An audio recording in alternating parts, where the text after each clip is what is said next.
Hello dear student, myself Kanchan Vishramji Kumbalkar, Assistant Professor, Department of Chemistry of Sri Shivaji College of Arts, Commerce and Science, Akola.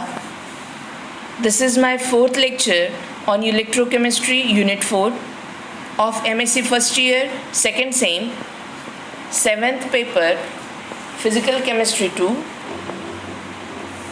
This is the overall syllabus of electrochemistry. Let's start with today's topic. In previous lecture, we completed some 4 different types of corrosions, that is erosion corrosion, service corrosion, pitting corrosion and intergranular corrosion. Now next, in this lecture, we are going to talk about exfoliation and stress corrosion, waterline corrosion and so on. So let's start with the first point, that is exfoliation or selective leaching. This is the exfoliation and selective leaching. It is exactly like the pitting, but it differ in different. Exfoliation and selective leaching is a subsurface corrosion which start on a clean surface and spread below it. It differs from pitting in that the attack has a rather laminated appearance and whole layer of material are corroded. The upper layer is remain unattacked, or it is not shown like that it get corroded, but the inner part of metal has been get completely corroded, and such type of corrosion is known as the exfoliation or selective leaching. The attack is usually recognized from a flaky or blistered surface. This type of corrosion is known to take place in aluminium alloys and can be avoided by heat treatment and proper alloying. Selective leaching, or it is also known as the parting, is the removal of one of the element in an alloy. For example, dezincification from copper zinc alloy means if you are taking a copper zinc metal and there is a corrosion takes place, and particularly the zinc has been remained corroded, because we know that in a electrochemical series zinc is upper as compared to the copper, hence zinc is act as an anode on the basis of electrochemical series, and hence zinc get corroded, and due to which in zinc copper alloy there is a dezincification takes place, means the zinc get corroded or removed, and such type of corrosion is considered as the selective leaching. Leaching means when there is a metal has been leached out, removed, then in this case there is a selective leaching takes place, means from a particular copper zinc alloy there is only zinc has been get removed, destructed or corroded, and then such type of corrosion is a selective leaching. This type of corrosion is highly undesirable as it yields a porous metal with a poor mechanical property, and this can be removed or minimized by using of non-susceptible alloys. So this is the only one point which can minimize or remove a exfoliation or selective leaching process. Next type of corrosion is a stress corrosion or the stress cracking. This is the stress corrosion cracking. Stress corrosion means what? If we put a metal block and then we give a more stress on that block, and due to that pressure or stress, if there is a crack has been occurred, and in that crack if there is a corrosion occurred, then that type of corrosion is because of the stress, and hence it is known as the stress corrosion. Stress corrosion is the combined effect of static tensile stress and the corrosive environment on a metal stresses that cause cracking, result from residual cold working and quenching or welding, thermal treatment, or due to the applied load during the services. Suppose we take a bar, a metal bar has been taken and we bend it. the bent area is more susceptible, it is act as an anode and it is more susceptible toward the corrosion, and hence that bended area get corroded and the remaining unbent area remain as it is act as a cathode. This type of corrosion is also under a stress corrosion. For stress corrosion to occur, presence of tensile stress and a specific corrosion environment which are necessary. The corrosive agents are highly specific and selective, such as caustic alkalis and strong nitrate solution for a mild steel, traces of ammonia for brasses, and acid chloride solution for the stainless steel. These are very selective for that of the corrosion purpose of a stress corrosion. So by minimizing that, you can minimize the stress corrosion. This type of corrosion involve in a localized electrochemical corrosion which has been occurring along the narrow path, forming anodic area with respect to the more cathodic area at the metal surface. For example, this is the stress corrosion cracking. This part, because of it is under pressure, it is act as a anode, and this much area is only get corroded easily. And this remaining part, which is not under pressure or which is not under stress, is act as a cathode. In this case, when we are bending a rod, this area which is under stress has been get easily corroded as compared to the other part. Hence, the stress corrosion is a simple one. The corrosion occurred because of the load, because of the stress, then that type of corrosion is known as the stress corrosion. The stress corrosion because of chemically active and they are very much get attacked even by a mild corrosive environment also, and due to which there is a cracks has been formed and which grow and propagate in the until the failure of all continuous corrosion. So the corrosion has been start up because of the only stress, and hence such type of corrosion is known as the stress corrosion. Next one is the waterline corrosion. Waterline corrosion means what?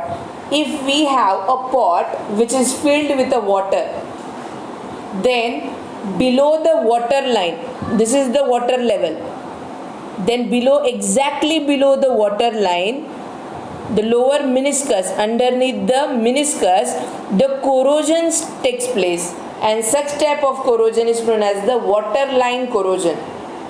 It is happened because the upper area, in this case this is the water line, up to this pot having this much amount of water, this is the water line.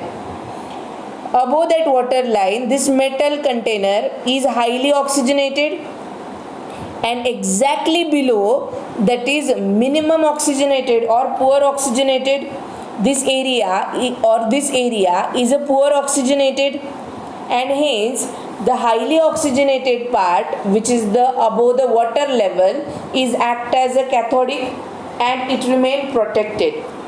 And the water level, the metal part which is exactly below the water level, is poor oxygenated, and hence it is act as a cathode.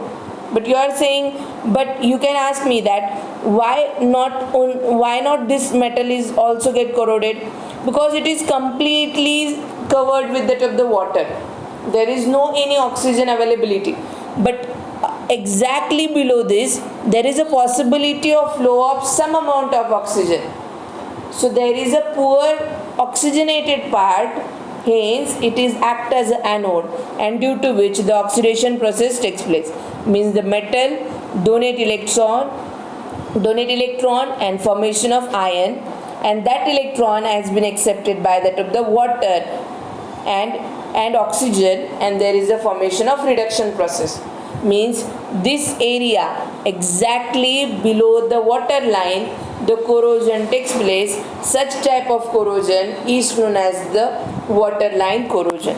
Waterline corrosion results from differentiating aeration leading to the formation of oxygen concentration cell. it has generally been observed that maximum corrosion takes place in a steel tank containing water along a line just beneath the level of water because of excess of oxygen is very much less there. The area above the water line is highly oxygenated and hence act as a cathodic area, and consequently it is not corroded. However, the little corrosion takes place when the water is relatively free from acidity.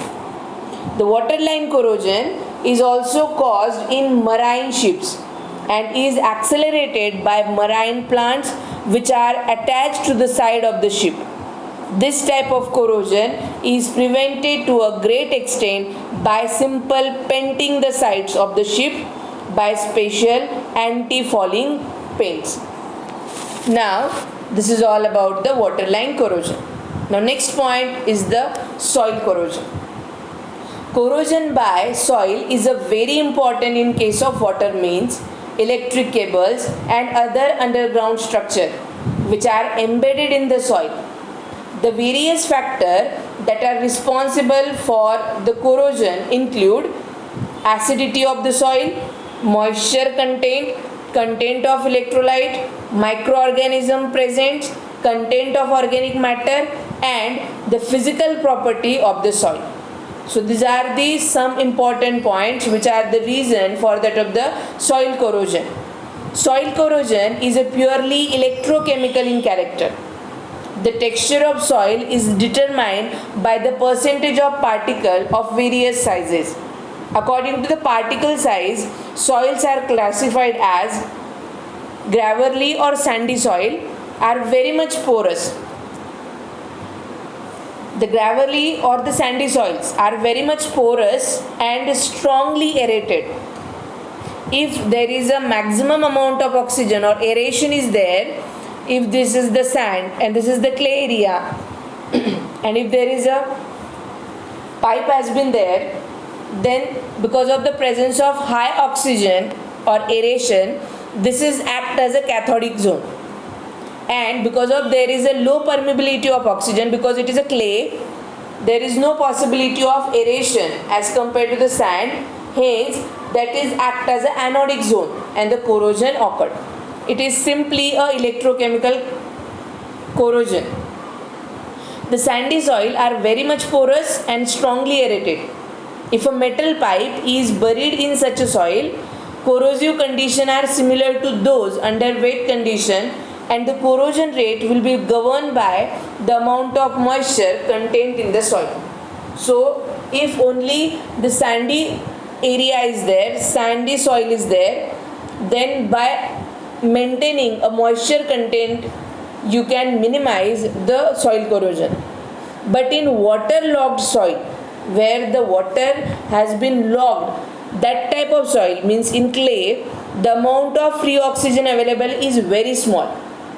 But various bacteria and microorganisms can easily grow, which may lead to the microbiological corrosion. In acidic soil, the mechanism of soil corrosion is similar to the hydrogen evolution type.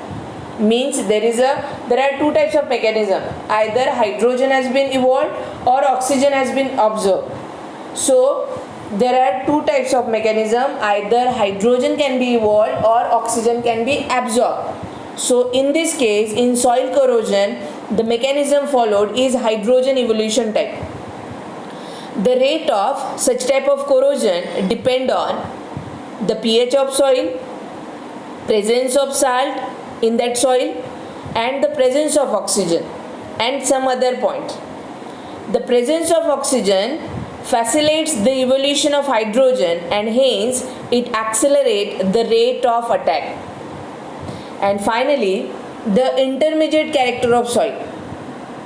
The third type of soil is intermediate character soil, which may produce a localized and intense corrosion. If air packets are present, differential aeration corrosion may occur in different parts.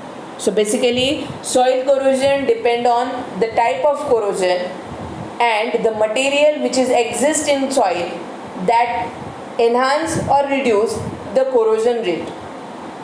So, in presence of soil or in corrosion, the corrosion occurred because of the presence of soil and its condition. That type of corrosion is known as the soil corrosion. Now, next point is your microbiological corrosion. It includes 2 points. Microbiological. When microorganism, because of the aerobic or anaerobic condition, if there is a corrosion takes place, then it is known as the microbiological corrosion. This is the example, this is the diagram for microbiological corrosion. The corrosion caused by the metabolic activity of various microorganisms is called microbiological corrosion. The microorganisms can develop in an environment with or without oxygen and are called as aerobic or anaerobic. If there is a oxygen required, then it is known as the aerobic, and without oxygen, then it is known as the anaerobic. Anaerobic bacteria such as Microspira or Vibrio desulfurencans reduces sulfates to the sulfur which is used to prepare their protoplasm. During this process, it is supposed that this bacteria convert the oxygen from the sulfates into such a form which bring about the depolarization effect on the corrosion of iron. When this organism die, sulfur is liberated as a H2S, and which is acidic in nature, which convert a portion of corrosion than the oxides or hydroxide. This type of intense and localized corrosion is come across with the cast iron in presence of sulfates and organic matter under anaerobic condition. Bacteria, fungi, algae, diatom, etc. are capable of forming microbiological film on the surface of iron and generally known as film forming microorganism. Such film maintain concentration gradient of dissolved salts, gases, acids, etc. on the surface of iron, and as a result of which the local biological concentration cell are developed on the surface, which leads to the microbiological corrosion. So because of some microorganism, the chemical potential gradient means salt or some gradient has been developed, hence the corrosion has been started, and that type of corrosion is known as the microbiological corrosion. And the last type of corrosion is a stray corrosion. It's a stray current corrosion. In stray current corrosion, the metal structure such as water pipeline, gas pipelines and cable sheath adjacent to the DC circuit, direct current circuit, it may get corroded due to the leakage from the main circuit. In this case, the some part of the pipeline is act as a anode because there is a leakage of DC current which are located below the DC current sources like train, like such type of electrical conduction, towers. So this, because of the stray in current, the corrosion occurred, then such type of corrosion is known as the stray current corrosion. In this case, the stray current has been in and this area is remain protected because it is act as a cathode. But in this area, the stray current get out, and due to which that much amount of anode, that much amount of metal is act as that of the anode. Means during coating defect, because of the coating defect, the current has been flow through that pipeline, and where the direct current, when there is a direct current get out or current out, then stray current has been out here, then that part is act as an anode, and hence the anode get corroded, means that metal piece get corroded, and it is because of the stray current where the DC current sources are available, and below that the pipelines are exist, then that type of corrosion is known as the stray current corrosion. Because of the stray current the corrosion occurred, then that type of corrosion is known as the stray current corrosion. Whenever a material is selected for a particular job, a special attention must be paid regarding to the possibility of localized corrosion, particularly pitting and stress corrosion cracking. So on the basis of what kind of corrosion is possible at that particular condition, then the measures must be takes place to minimize the corrosion. So these are the all different types of corrosion. So up till then we conclude the different types of corrosion. In next lecture we are going to discuss about the corrosion monitoring and its protection. So up till then, take care, be safe, stay safe. Thank you very much.